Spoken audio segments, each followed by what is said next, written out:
Todd McMitchin here, Director of Lifeway Generosity. Today I want to take the time to expose the fallacies of vision-based budgeting. So before we get into the fallacies, let me have a little disclaimer here. First of all, I'm a fan of vision, particularly a clear and measurable vision. If you've heard me speak before or train, you know that I often say that vision work is generosity work. So vision is really, really important. But vision-based budgeting is really dangerous and it doesn't accomplish what we oftentimes think it does. And so let me expose first what vision-based budgeting is, and then I'll talk you through the results and give you some replacement steps. So typically when I hear pastors and church leaders talk about vision-based budgeting, they're describing the end of a budgeting process in which their total budget figure is larger than seems reasonable. And so that budget figure could have risen 5% above previous year's receipts or as high as 20% above previous year's receipts. Now, there are no doubt some visionary futuristic items in the budget. However, there are also a lot of things in the budget that maybe aren't going towards that vision, and maybe they had better days in the past, and maybe we just didn't want to fight those battles that are often, there when you have to reduce certain line items. So we just kind of let the budget go, and then we've got to do something with it. So we call it vision-based budgeting. We come in and we preach it really hard. We build up the faith, we approve that, and we move forward.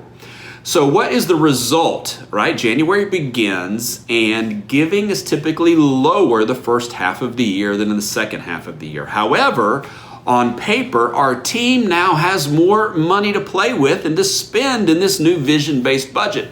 So they aggressively go after their new vision and fund their ministries and try to produce fruit for the kingdom, which we're really grateful for.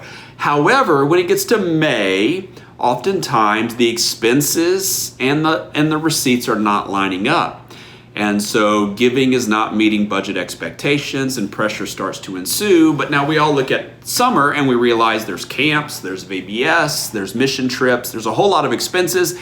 And if we've not invested in online digital giving and recurring givers, we're really fearing that summer giving slump.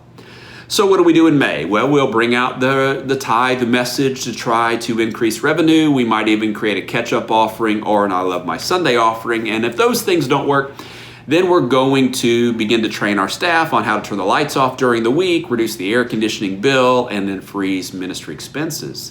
So the very things we perceived we were overfunding in our visionary-based budget at the beginning of the year end up getting limited funds partway through the year.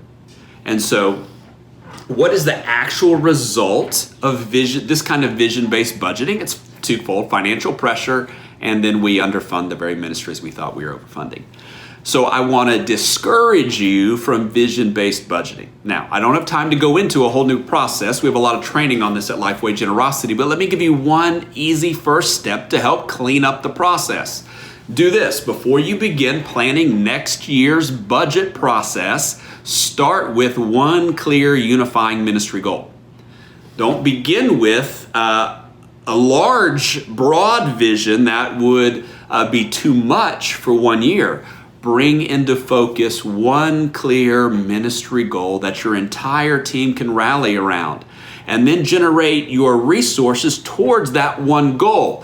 That will help you do a couple of things. One, it'll help you eliminate some expenses that might not be the highest priority in that given year towards the goal. The second thing is it will help your team create expenses and ministry activities that go toward the goal, as opposed to having random visions throughout, which tend to stretch your dollars. So I wanted to expose vision-based budgeting. It does not raise revenue as we often think. It actually creates financial pressure and underfunds ministry. And I want to give you a simple step to help focus your resources, create a unifying goal at the beginning of the process, and then direct all your resources to it. That'll clean up some expenses as well as focus your team. So I hope this has been helpful to you. Go unleash giving today.